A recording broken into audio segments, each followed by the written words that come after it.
escriben a ese correo que es 2021, está en el tablón de Claro. 2021, dudaslastienes@gmail.com. 2021, dudaslastienes@gmail.com. Entonces ahí ustedes perfectamente pueden escribir cualquier duda, no se queden con dudas. Y yo pues trataré de todos los días darle respuestas, ver el correo y que no se vayan acumulando las preguntas, ¿verdad? Pero ya comenzamos en serio. Hoy ya ustedes, bueno, la verdad, quiero que alguien me indique si pudo bajar el programa de Derecho Constitucional, por favor. Quiero que me indiquen si, ¿ya? Si pudieron bajar el programa de Derecho Constitucional. Sí, muy bien. Excelente. Felicitaciones. Muy bien. Muchas gracias. Entonces, ya eso depende de cada uno de ustedes. Muy bien. Gracias, Claudia. Gracias, Yasmin.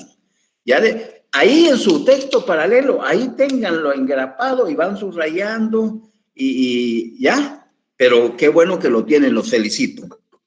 Estamos comenzando muy bien. Estamos comenzando muy bien. Si ustedes, óiganlo bien, si ustedes saben seguir instrucciones, señores, el éxito del semestre va a ser fabuloso. El problema es si no saben seguir instrucciones. Si no saben seguir instrucciones, deben aprender a seguir instrucciones. Muy bien. Vamos entonces a iniciar con nuestro tema. Ustedes, la forma en que yo les, en que les voy a impartir el curso será, les voy a explicar, les voy a ejemplificar y después van a escribir una pildorita, una pildorita ahí para que ustedes la vayan ampliando con ya la investigación personal de cada uno de ustedes, porque tienen que hacer investigación, es decir, ustedes no se tienen que atener solo a lo que yo diga, ¿ya? No se tienen que atener solo a lo que yo diga.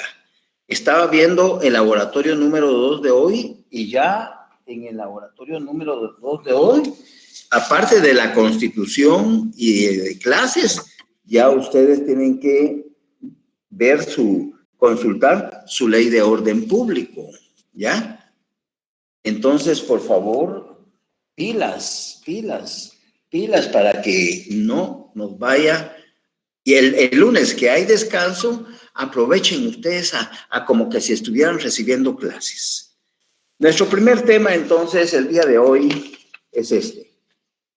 El constitucionalismo y la democracia constitucional. No sé si lo leen. No sé si lo leen. ¿Lo logran leer? Sí, licenciado. Licenciado. Muchas gracias. El constitucionalismo y la democracia constitucional. Insisto, me pueden interrumpir en cualquier momento, sin pena. Por favor, no nos quedemos con dudas. Lick, disculpe, ¿me puede ampliar? ¿Puede repetir? ¿Puede ejemplificar? Esa es mi tarea. Lo importante es que los temas que vayamos desarrollando, ustedes los tengan claros. Entonces, vamos a grabar. Sí, Fernando, dime. Buenas tardes, es tiempo de entrar, saludándole estoy. Vaya, muchas gracias, Fernando. También te saludo, te mando a la distancia un caluroso abrazo y mis mejores parabienes porque el curso te emocione un poco. ¿Oíste? Gracias, Lick. Gustan saludar. Vaya, Fernando, Rafael, un abrazo. Bueno, Igualmente. Gracias. Cuando hablamos del constitucionalismo y la democracia constitucional, quiero decirles que el constitucionalismo lo vamos a ubicar a partir de la Revolución Francesa, para que no se pierdan. Cuando la monarquía estaba en el ejercicio del poder político, eran los reyes los que, a través del conjunto de sus colaboradores, ejercían el gobierno o el desgobierno en favor de las grandes mayorías, porque siempre las grandes mayorías son las más afectadas en cualquier tipo de gobierno. Siempre. El rey, con su séquito de íntimos, él gobernaba el reino, él aplicaba la justicia, él administraba los bienes y también creaba sus propias normas, y lo que el rey o su séquito indicaban, eso era la ley que se entendía para todos los pobladores. Eso se fue degenerando, como todos los modelos, se fue degenerando hasta llegar a la famosa Revolución Francesa, que ya es cuando el pueblo se rebela, el pueblo ya no aguanta más y comienza la revolución, una revolución muy fuerte, una revolución masacre, en donde deponen a los últimos reyes, que eran los que tenían el gobierno en ese entonces, al extremo que uno de los últimos, ya no en su estado normal, dijo Luis XV: el Estado soy yo. Es decir, su origen divino les hacía creer que en él se concentraba toda la sabiduría y era el único que podía decidir que se acabara la vida para alguien. Entonces, para ubicarnos en el espacio y en el tiempo, vamos a ubicarnos allá por los años de 1700. Bueno, la revolución no se hizo en un día, no. Esos movimientos comenzaron desde el siglo XVII a través de una serie de ideólogos: Montesquieu, Diderot, Juan Jacobo Rousseau, Voltaire, todos esos enciclopedistas comenzaron con mucha visión a visualizar un nuevo orden mundial, tal y como lo están haciendo ahorita el señor Soros, Bill Gates y una playa de gente dueña del mundo. Ellos dicen que alguien se metió por acá, no sé cómo sacarlo. Entonces, así como estamos ahorita con la pandemia, que ese fue el motivo suficiente para que se destaparan muchas situaciones que nos hicieron retrotraernos y darnos cuenta que estábamos viviendo en forma alocada. Estábamos viviendo no una vida tranquila, sino éramos esclavos del trabajo, éramos esclavos del internet, de las redes sociales, somos esclavos de las redes sociales, o sea, ya no pensábamos en nosotros. Y esta pandemia, afortunadamente, nos vino a abrir un poco los ojos, y entonces como que vino a reflexionarnos como familia y a darnos cuenta que al final lo más importante que hay en el mundo es la familia, pero no lo teníamos así. No lo teníamos así. Vivíamos en un corre y corre, íbamos a un trabajo, salíamos al otro, íbamos a la universidad, regresábamos, y nuestra casa era simple y sencillamente un dormitorio.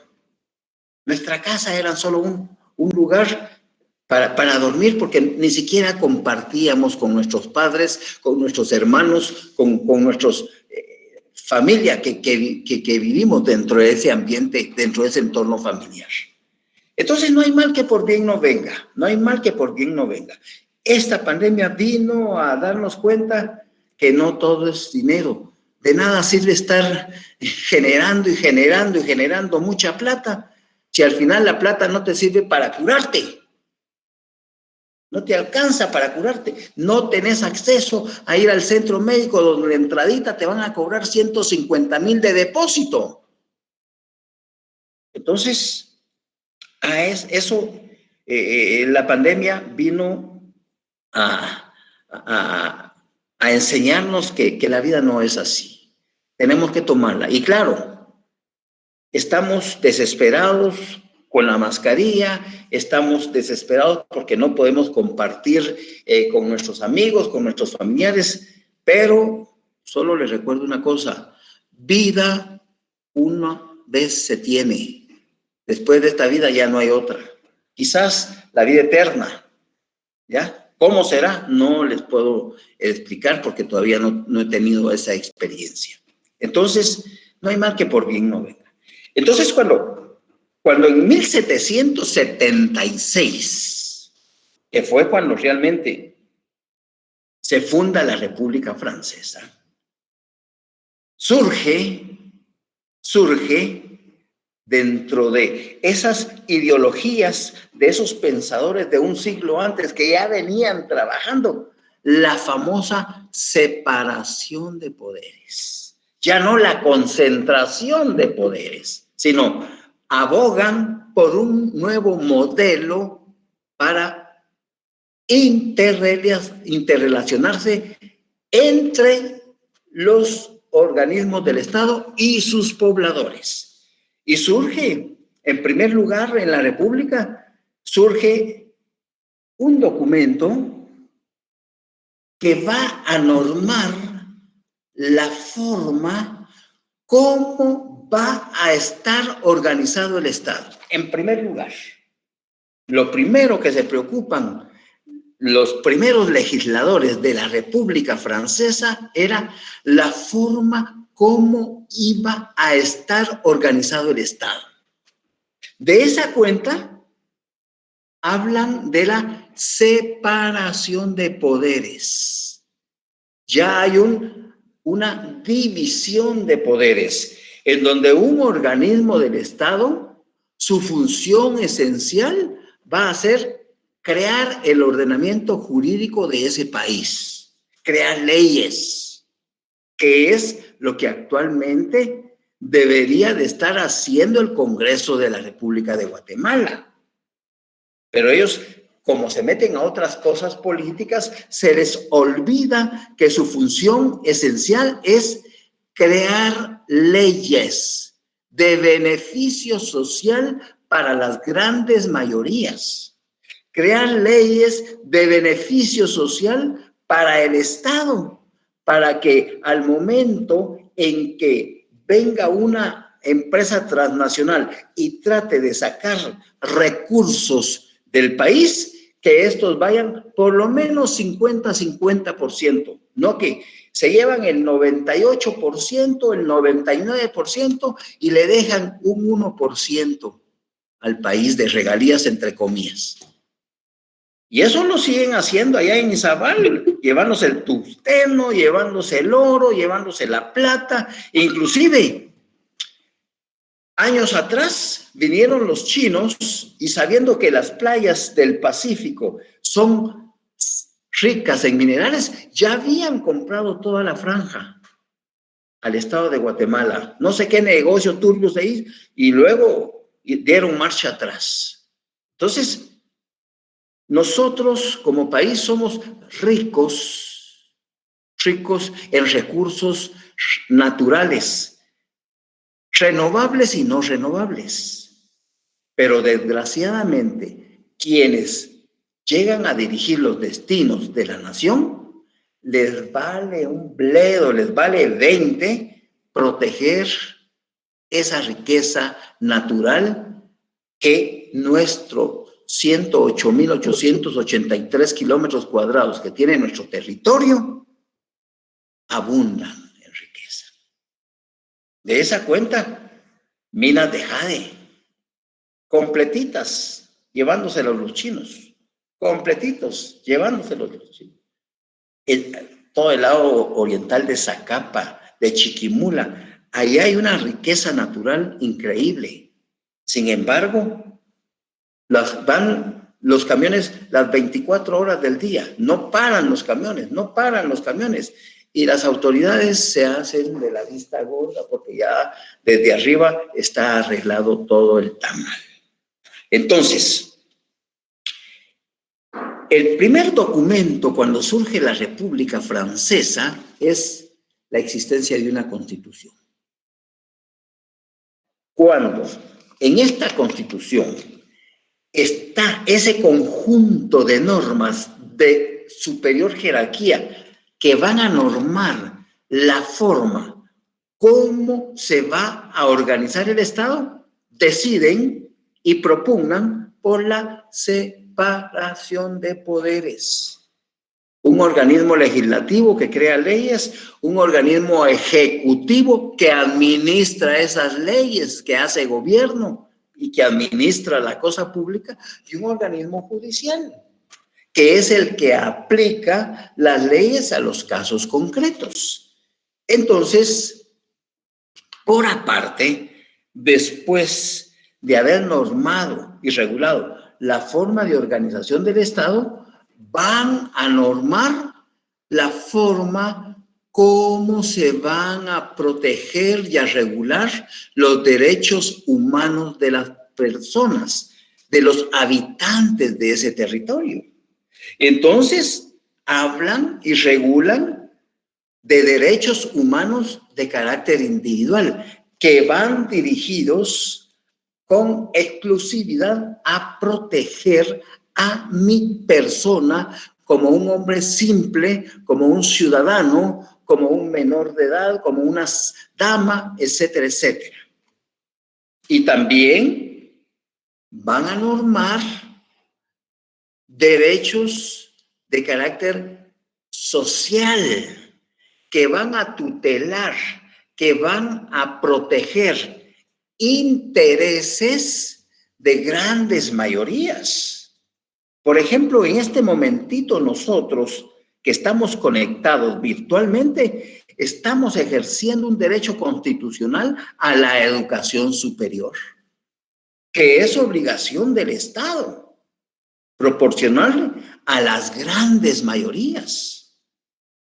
Fíjense ustedes que por el momento llevamos conectados 164 estudiantes de los 200 compañeros que están asignados a la sección. Pero hay muchos más jóvenes que no pudieron ingresar. Hay muchos más adolescentes, porque son adolescentes y tienen 18, 19, 20 años, todavía tienen la característica de ser adolescentes y que se les negó el derecho a la educación superior. Y entonces, ¿qué pasa? Tienen que ir a morir a una universidad privada, tienen que trabajar y pagarse la universidad privada. A veces los padres comprenden eso y les apoyan, pero la mayoría, ellos mismos se pagan sus estudios. Y lógicamente, teniendo una universidad estatal, pues el Estado debería de cumplir, pero de verdad. Ayer en un comentario que hablaba la decana en funciones, por más esfuerzos, fíjense que en la sección I hay 268 estudiantes. En la sección A tengo 240 estudiantes y en la sección E 267 estudiantes. No me están preguntando, llego a los 1,000 estudiantes. Y eso que todavía falta la asignación de cursos de la escuela de vacaciones. Entonces, de verdad, cuando regresemos a la presencialidad, no sé cómo le vamos a hacer, porque 200 estudiantes no caben en los salones que tenemos diseñados para allá. Pero bueno, mientras eso sucede, aprovechen ustedes la virtualidad, esta clase sincrónica, para tratar de avanzar un poco.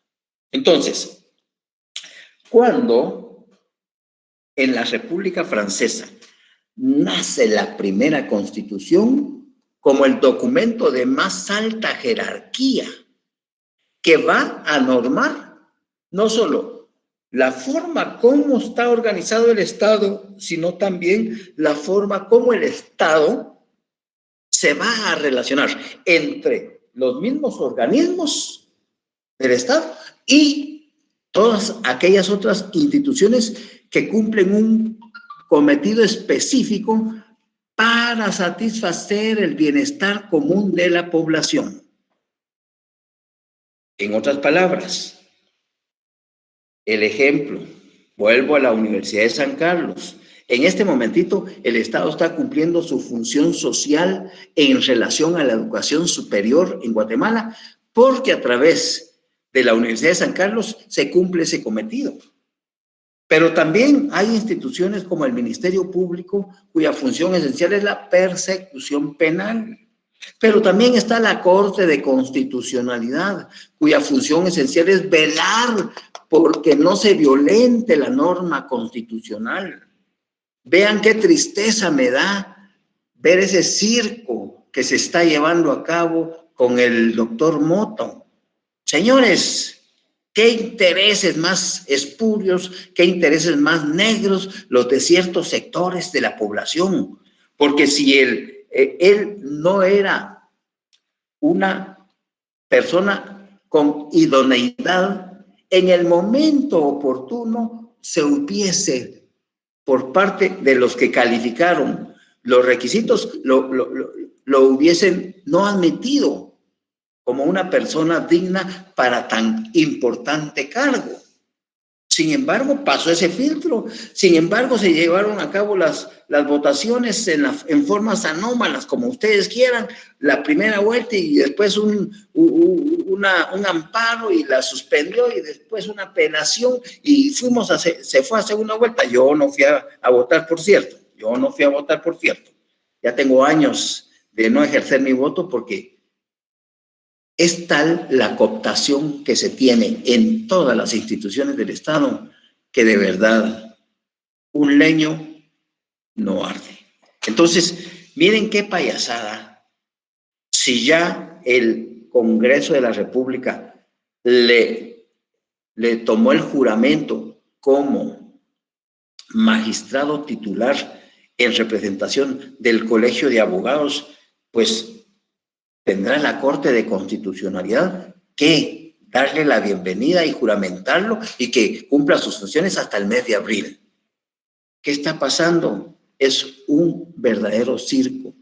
Y ¿saben qué tristeza me da? Que ustedes, con la ilusión de estudiar Derecho y de hacerse abogados y notarios en el tiempo prudente, y que vean ese espectáculo circense.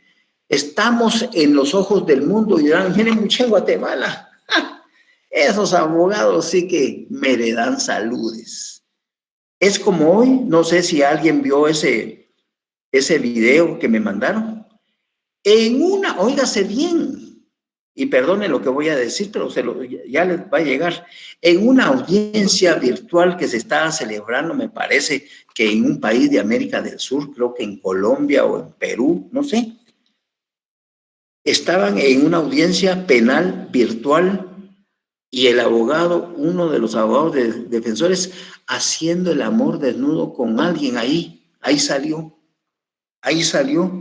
Y el magistrado, el tribunal, el juez lo apercibe, la fiscal lo apercibe y miren hasta qué grado de degradación y de trade. y detrás de, haciendo el amor, y se le olvidó de plano apagar la cámara, y el cuate defendiendo a su defendido en esa forma increíble, increíble. Entonces, es una pérdida de valores horripilante. Pues bien, no quiero distraerlo. Entonces, cuando en Francia surge la primera constitución, los demás países del mundo imitan ese ejemplo. Todos los demás países del mundo quieren tener su constitución. Claro, les estoy hablando de 1776. Y el primer país aquí en Occidente,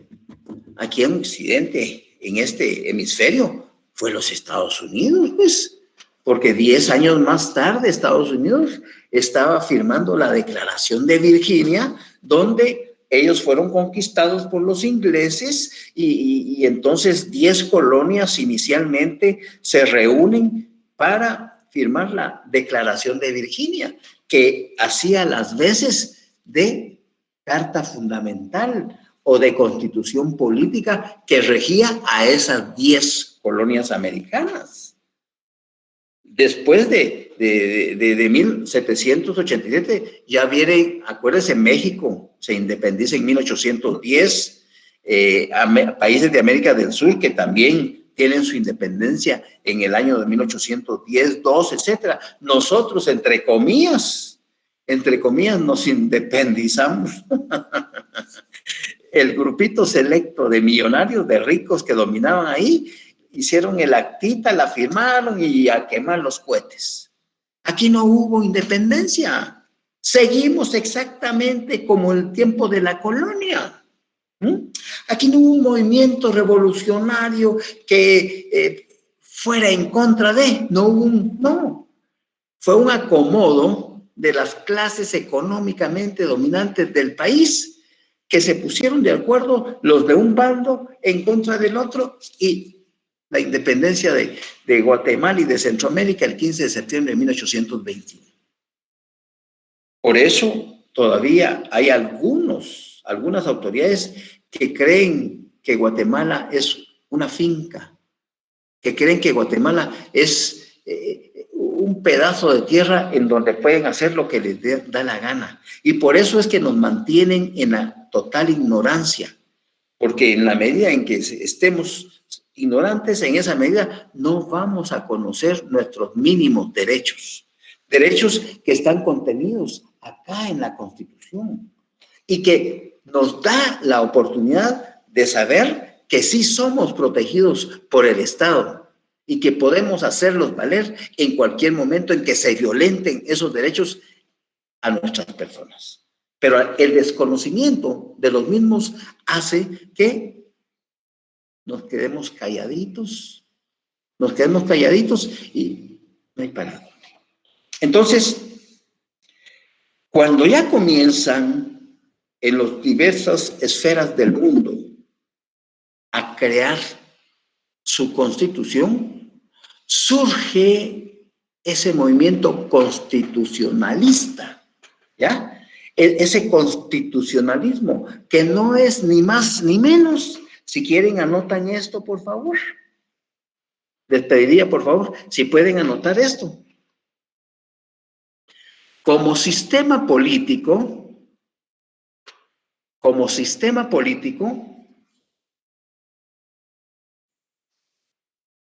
el constitucionalismo, como sistema político, el constitucionalismo abarca diversos tipos de gobierno. Como sistema político, el constitucionalismo abarca diversos tipos de gobierno.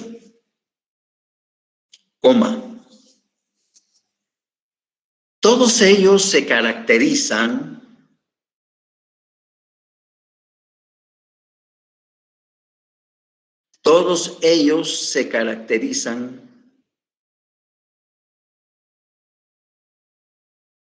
porque a través de la Constitución, todos ellos se caracterizan porque a través de la Constitución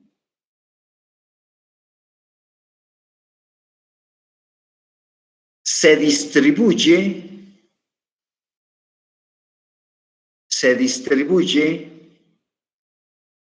el ejercicio del poder político. Se distribuye el ejercicio del poder político. ¿Cómo? Entendiéndose este va tildado en la primera B,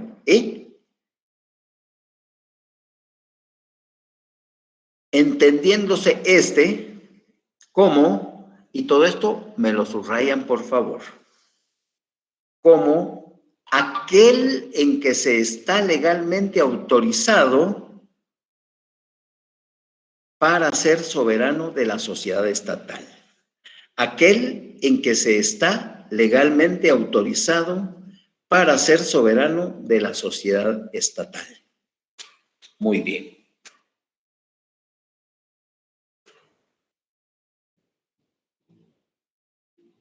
Voy a repetírselas para aquellos que se hayan quedado atrás. Como sistema político, el constitucionalismo abarca diversos tipos de gobierno. Todos ellos se caracterizan porque a través de la Constitución se distribuye el ejercicio del poder político, entendiéndose como aquel en que se está legalmente autorizado para ser soberano de la sociedad estatal. Muy bien, punto.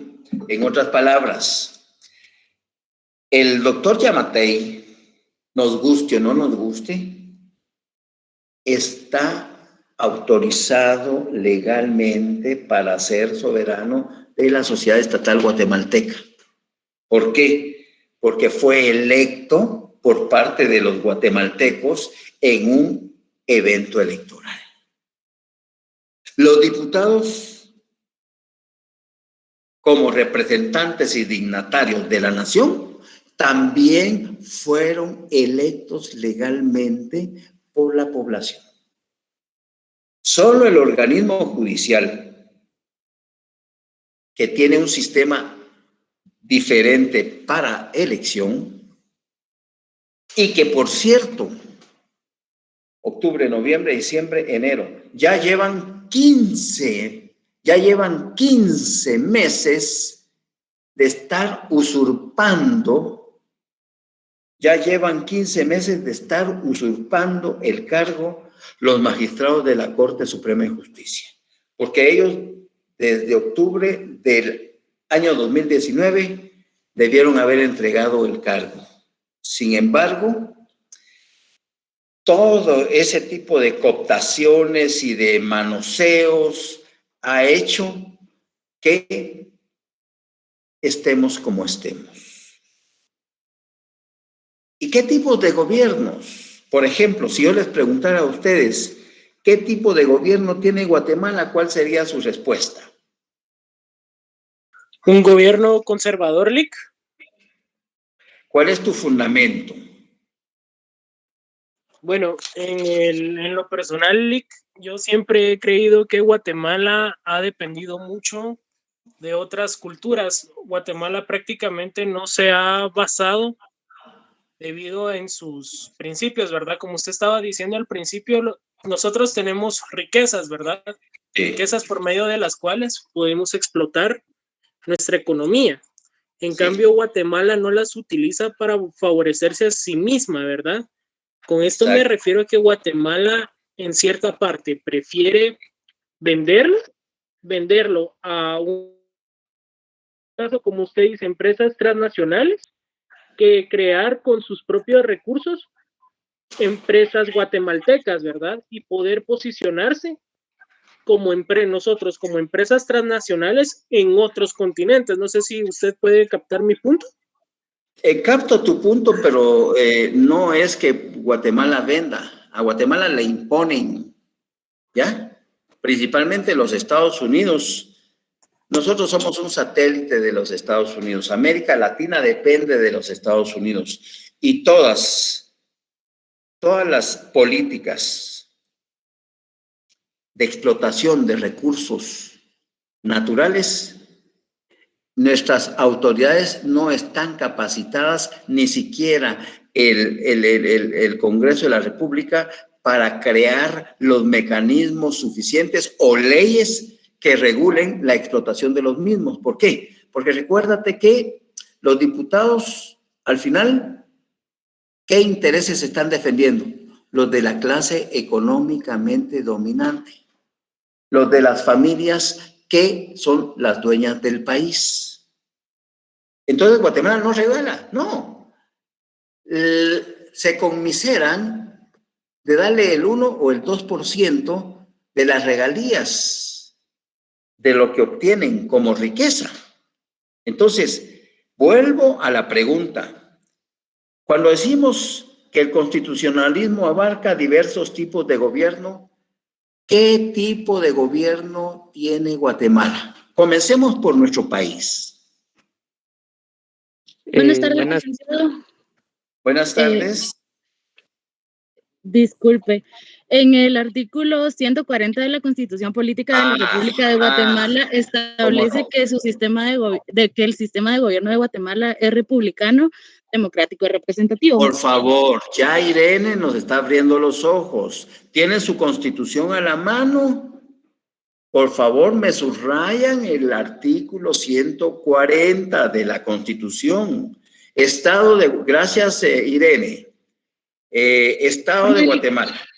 Guatemala es un estado libre, entre comillas, independiente y soberano, entre comillas, organizado para garantizar a sus habitantes el goce de sus derechos y de sus libertades. Esto, subraímelo por favor bien con un resaltador de color. Su sistema de gobierno es republicano, democrático y representativo. Es republicano porque Guatemala conforma una república. Y una república necesita de tener territorio, necesita tener población, necesita tener autoridad, necesita tener fines, necesita bla, bla, bla, bla. Democrático porque, entre comillas, están representados todos los amplios sectores de la población, lo cual no es cierto, porque el 98% de nuestra población no sabe leer y escribir y en consecuencia no están. Y los pocos grupos que representan a las grandes mayorías representan más que todo sus propios intereses y no los de las grandes mayorías, porque si no, desde hace rato esos grupos ya hubiesen estado luchando y presionando al Congreso como COCODES o como comités. ¿Para qué? Para que el Congreso cree una ley de aguas que vaya a beneficiar a las grandes mayorías de la población. Pero como no les conviene a los diputados, porque a la hora de crear una ley propiedad del Estado de aguas, entonces, ¿qué pasaría con las mineras? ¿Qué pasaría con las cañeras, con los ingenios? ¿Qué pasaría con las grandes sembradores de palma africana? Por eso, simple y sencillamente, al Congreso no le interesa en lo más mínimo crear una ley de aguas, porque ahí se regularía el uso y el consumo.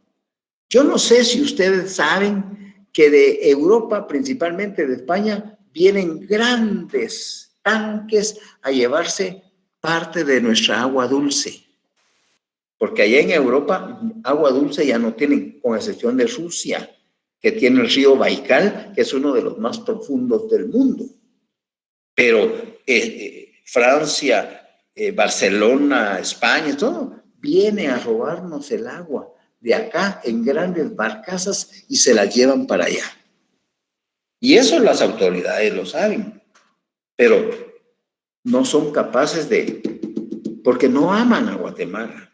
Ese es el problema. No aman y no les importa que se estén muriendo las grandes mayorías, donde hay todavía lugares que no tienen agua potable. Que no tienen agua potable. Y ese es uno de los servicios esenciales para la subsistencia humana. No hablemos de electricidad.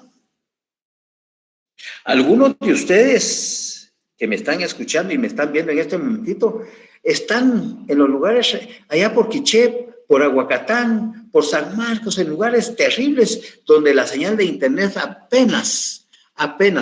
Por eso es que me explico que hayan solo 174 de los 200, porque tal vez la señal no les llega o el teléfono que tienen no es el suficiente. Por eso tenemos que tener esa comprensión, ¿ya? Porque no todos tenemos la misma capacidad económica, no todos tenemos la misma velocidad del internet. Y entonces eso es un verdadero problema. Imagínense, yo estoy contento ahorita que hayan conectados 174 de los 200 estudiantes. Solo 26 no se han conectado están trabajando, van en camino a su casa, la señal de internet está deficiente, su aparato, su computadora o su laptop pues no es potente, etcétera, etcétera, etcétera. Entonces tenemos que tener esa comprensión como profesores.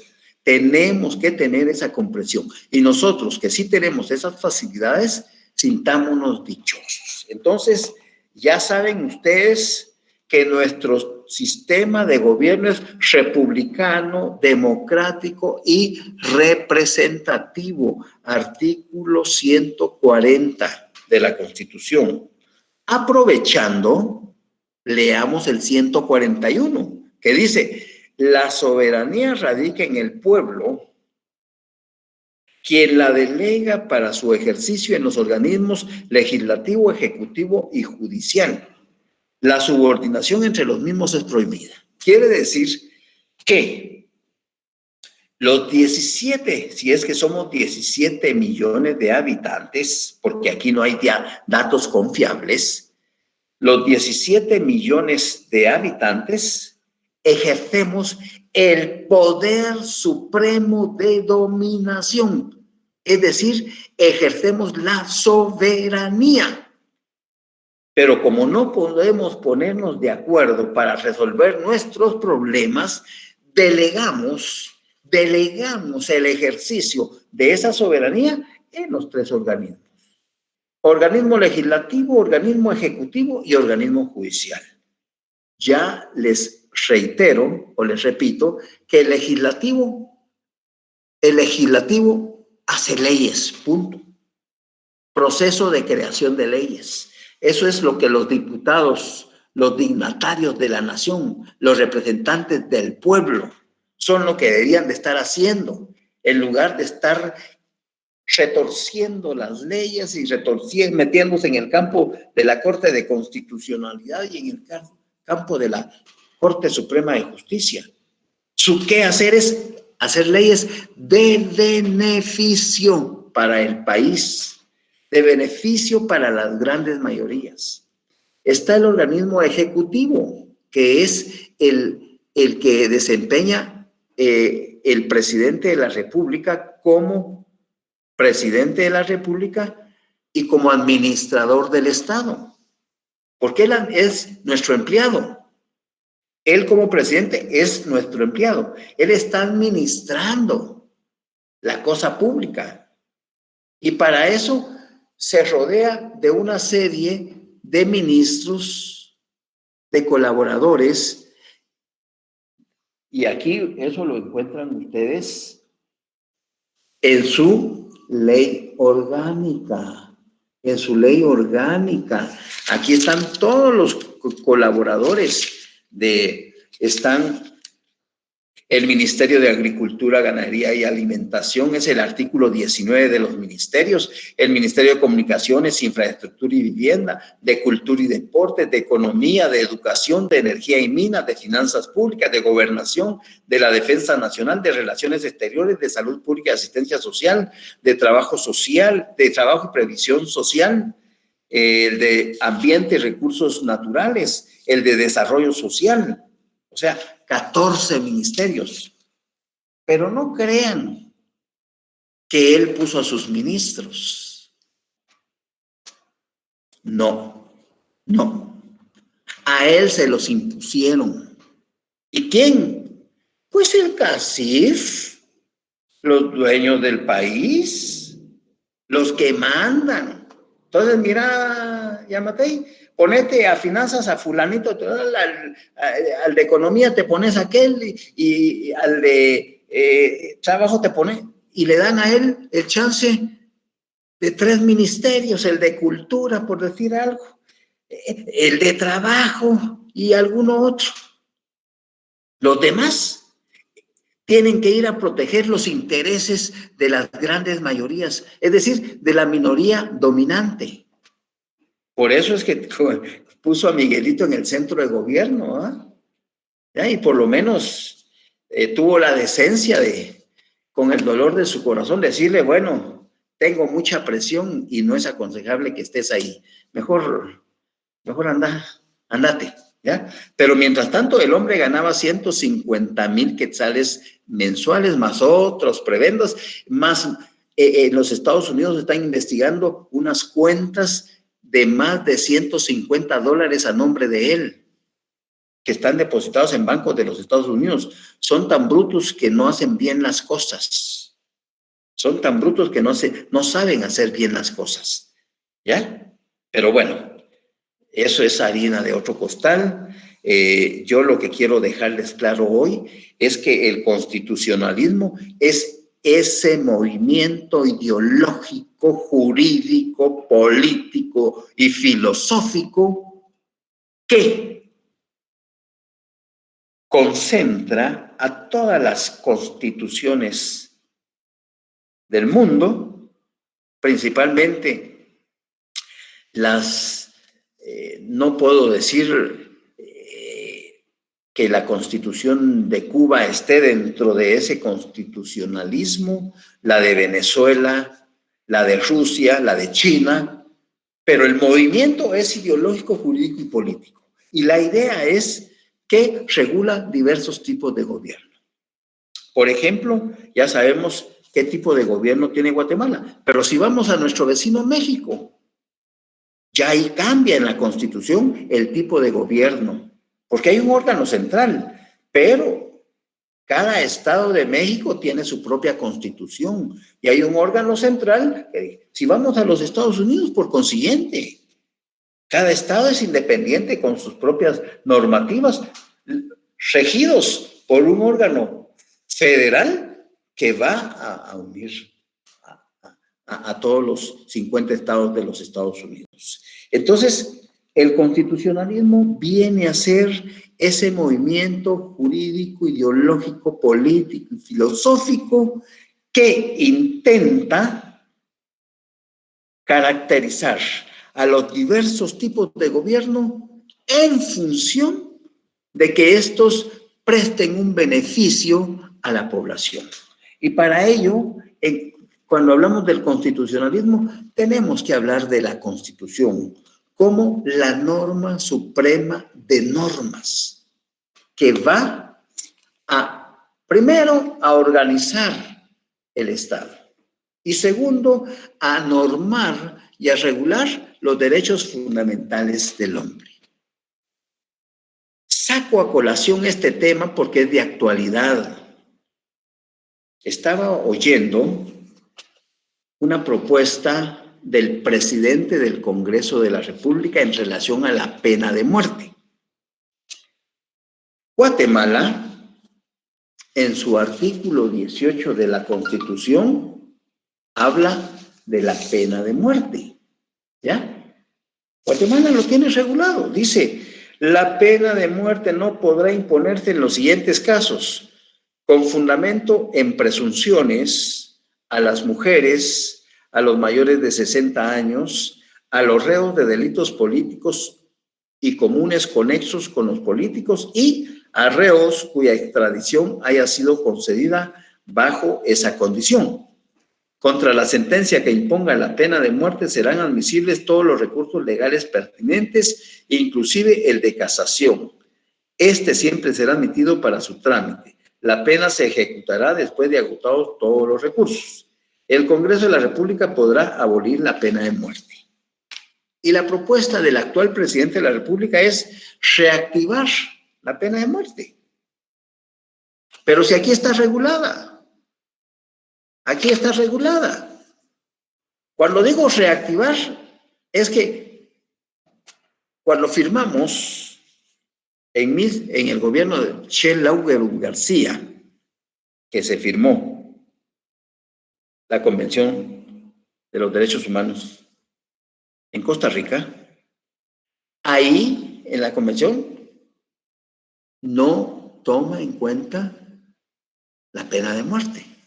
Y al adherirnos nosotros a esa convención, deja en suspenso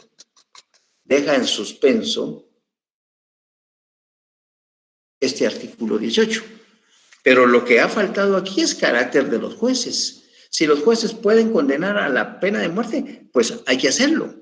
Pero hay una larga lista de espera que han sido condenados a muerte y que se han estado muriendo primero porque, según el presidente del Congreso, hay que activar nuevamente la pena de muerte, indicando, según él, que con eso va a bajar el índice de violencia del país, lo cual no es cierto, por supuesto.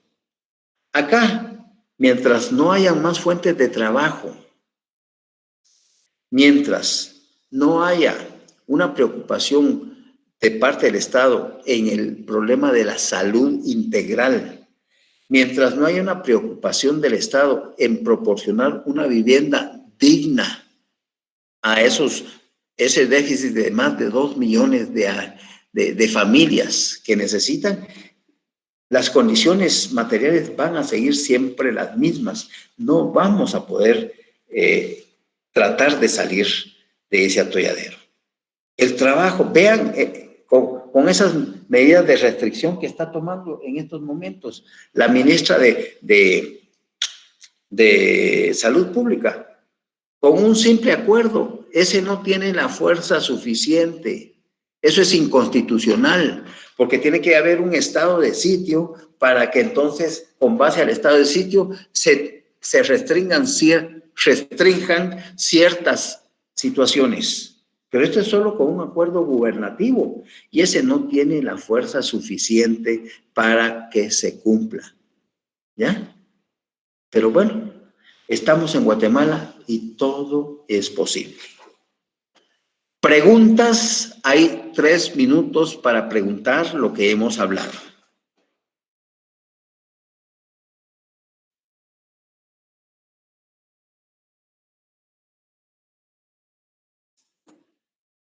¿Ha quedado claro? A ver, Orlich. Lick, solo quería que profundizara un poco más en el tema de esto que decía que es anticonstitucional lo que la ministra de Salud está haciendo. Pues sí, porque simple y sencillamente, si no hay un estado de excepción, como un estado, si nos vamos a los estados de excepción, aquí están en la Constitución, vayámonos al 137, 139. Estado de prevención, estado de alarma, estado de calamidad pública, estado de sitio y estado de guerra. Por lo menos tendríamos que tener un estado de calamidad pública para que haya fundamento de realizar ciertas restricciones. Hay un estado de prevención en 8 departamentos que ya terminó porque su duración es de 15 días y era por el ingreso de los hermanos salvadoreños. Pero esos 15 días ya pasaron. Entonces, en estos momentos no se ha invocado la ley de orden público para decretar medidas, ¿ya? De acuerdo al artículo 139 de la ley de orden público. Entonces, lo que hay es un acuerdo ministerial. Y el acuerdo ministerial no tiene la fuerza coercitiva que le da o la Constitución o que le da la ley de orden público. Estos 2 instrumentos facultan al presidente de la República para que decrete un estado de calamidad. Y ya, decretado el estado de calamidad, ya puede ordenar todas esas restricciones de ese toque de queda que a las 7 de la noche en algunos lugares, que a las 4 de la tarde en otros, que la ley SEC, eso es inconstitucional. Eso está en contra de la Constitución. ¿Ya? A eso me refiero, Nájera. ¿Estamos? Sí, gracias, licenciado, muy amable. Para servirte. ¿Alguna otra pregunta? Buenas tardes, licenciado. Hola, Sarita, buenas tardes, gusto de saludarte. Gracias, igual, licenciado. Licenciado, fíjese que solo lo quería molestar. ¿Usted nos podría dictar qué es el constitucionalismo? Sí, el constitucionalismo es ese movimiento jurídico, ideológico, político y filosófico que está al alcance de todos los estados que poseen una constitución con el único fin de que el ejercicio del poder político se ponga a la disposición de todo el conglomerado social de un estado. Ese es el constitucionalismo, ese movimiento filosófico, jurídico, político e ideológico. Es una corriente ideológica, ¿ya? Y que todos los países del mundo se acogen al mismo porque estamos dentro de un estado de democracia constitucional, en donde la mayor parte de los sectores del país están representados a través de los diversos partidos políticos. Veamos el ejemplo de los Estados Unidos con la elección ahorita de Biden. Vean qué relajo. Siendo el país hegemónico, la potencia, qué relajo, qué irrespeto a las enmiendas de la Constitución, qué irrespeto de parte de todos. Esa invasión provocada al Capitolio, señores, eso fue como la trama que le copiaron a Guatemala de plano, que los diputados se pusieron de acuerdo y dejaron la puerta entreabierta y una ventana y hasta dejaron qué cosas iban a quemar ahí, hasta gasolina. Es payasadas, porque eso es lo que el pueblo quiere, circo, ¿ya? Todos los infiltrados en la quema del Congreso eran agentes, la mayor parte, o estudiantes de grupos tan, ¿ya? Eso ya lo sabemos nosotros, pues, ¿ya? Bueno, pero no me hagan hablar, por favor. Licenciado, buenas tardes. Una consulta. Sí, con respecto a esto de la pena de muerte, tomando en consideración todos los tratados internacionales y convenios que hay al respecto, ¿qué sucede? Sí. O sea, me refiero a que como nosotros nos regimos por la Carta Mayor, que es la Constitución, ¿cómo quedan en este plan ellos? Porque como se debe ver el bienestar, por decirlo de esa manera, ¿verdad? Del que está en ese momento siendo juzgado, ¿cómo lo tomamos entonces? Pues tenemos que fundamentarnos en el artículo 141, Kenia, soberanía. La soberanía radica en el pueblo, quien la delega para su ejercicio en los organismos legislativo, ejecutivo y judicial. La subordinación entre los mismos es prohibida. Si el Congreso de la República, por mayoría absoluta, decide activar en el ejercicio de la soberanía la pena de muerte, estamos en nuestro derecho como guatemaltecos. ¿Por qué? ¿Por qué en los Estados Unidos sí se aplica la pena de muerte? En algunos estados no, pero en la mayoría de los estados Unidos, que es el mayor protector y propulsor del respeto de los derechos humanos, ¿por qué se aplica la pena de muerte? ¿Y quién dice algo? ¿Por qué en Tailandia, cuando crearon la ley para que todo funcionario corrupto fuera ahorcado? Por eso es que Tailandia es el cuarto país en el mundo que ha crecido en menos de 30 años. No hay corrupción.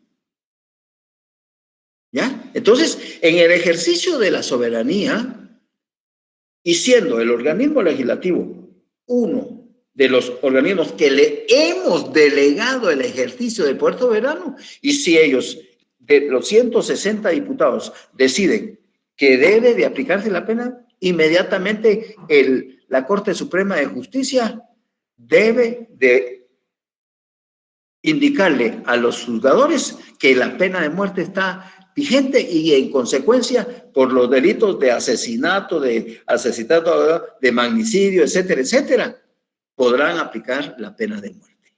¿Ya? Licenciado, hay una consulta con el tema de la pena de muerte, y en ese momento que usted indica que se reactiva, ahí ya no es importante que se aplique la jurisprudencia, ¿verdad? No, porque la ley va a estar vigente. ¿Ya? La ley va a estar vigente. ¿Sí? Santos. Lick, pero ese puede... Dale, compañero. Gracias, perdón. Lick, pero entonces, al momento que los abogados metan los amparos y pidan jurisprudencia y todo eso, ¿cómo actuar en esa manera de los jueces? Correcto. Recuérdense que el bloque de constitucionalidad consiste en que los jueces deben de retrotraerse cuando van a aplicar el bloque de constitucionalidad, retrotraerse hasta la Declaración Universal de los Derechos Humanos. Desde ahí tienen que regresar y revisar, pero si en Guatemala se activa de nuevo la pena de muerte, pues tendrá que respetarse el ordenamiento. Claro, van a interponer los recursos idóneos y no idóneos que estén al alcance de sus patrocinados, pero al final, si fue condenado a la pena de muerte, claro, al final van a dejar por ahí que la responsabilidad al presidente de la República con el famoso indulto presidencial. Es decir, si pasó por una serie de procesos y recursos y quede al pelo, que le llegue al pobre presidente y que él con una firma diga sí o no, eso tampoco se vale. Porque entonces, ¿de qué sirvió que se hayan agotado todas las instancias habidas y por haber los recursos y los remedios y todo, para que al final llegue al presidente? Bueno, le perdono la vida, un indulto presidencial. Entonces, yo lo que más creo es que es un distractor. Nos están distrayendo la atención porque están trabajando otro asuntito más serio por ahí, que cuando nos demos cuenta ya nos lo tienen hasta aquí, hasta el cuello. Entonces puede ser un distractor. Como el nombramiento de Mota, que fue de noche. Moto. Ese es otro relajo, ¿eh? Es un circo. Es un circo. ¿Ya? Licenciado. ¿Sí? Sí, lo que es como darle seguimiento a lo que estaba diciendo el compañero. Por ejemplo, sí. Ahorita pues se está solicitando una pena de muerte a 2 individuos, ¿verdad? Y se está en determinados delitos, en determinados delitos, no en todos, son determinados, sí, de un determinado delito. Sí, sí. De caso de una violación de una niña. Se está pidiendo pena de muerte. Ahora pues se está discutiendo en el Congreso para que si se da o no, ¿verdad?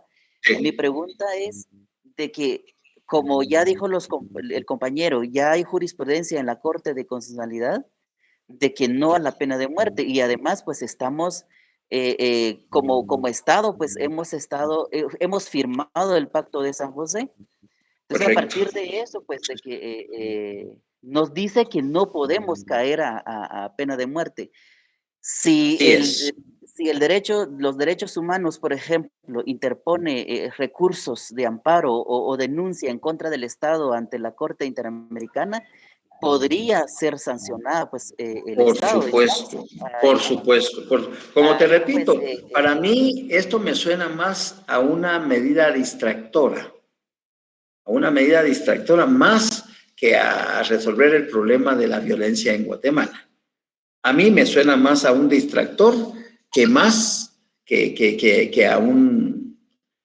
a tratar de resolver el problema de la violencia. No es así como vamos a resolver el problema de la violencia. ¿Ya? ¿Sí? Dime, Fernando.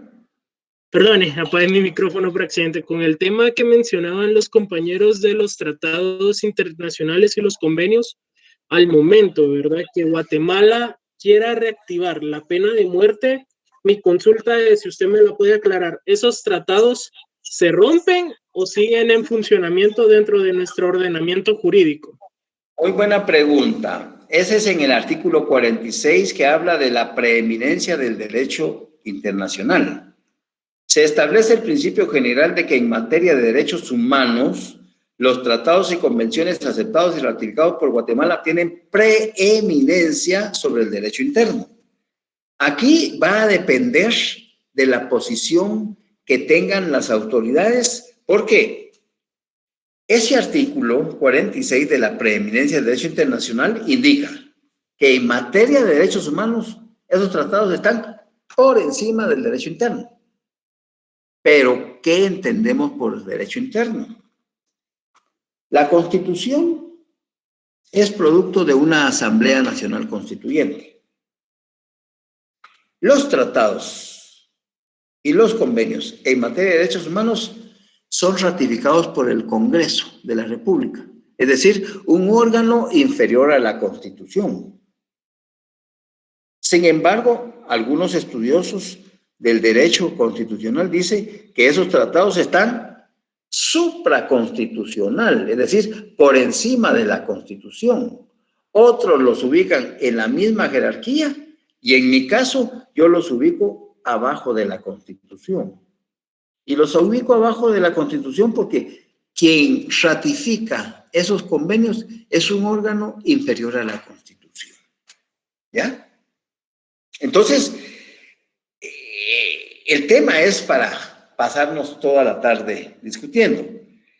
Yo creo al final que para mí es, habiendo tantas leyes, hay más de 20 leyes que tienen que crear el Congreso, ¿por qué no se ponen a trabajar la ley de competitividad, la ley propiedad de las aguas, o sea, y no cuestiones que estamos perdiendo el tiempo? Estamos perdiendo el tiempo, pero algún interés hay. Estoy seguro que es una distracción la que están utilizando ahí para a ver qué se están fabricando por ahí. ¿Ya? Bueno, muchachos, nos quedamos por acá.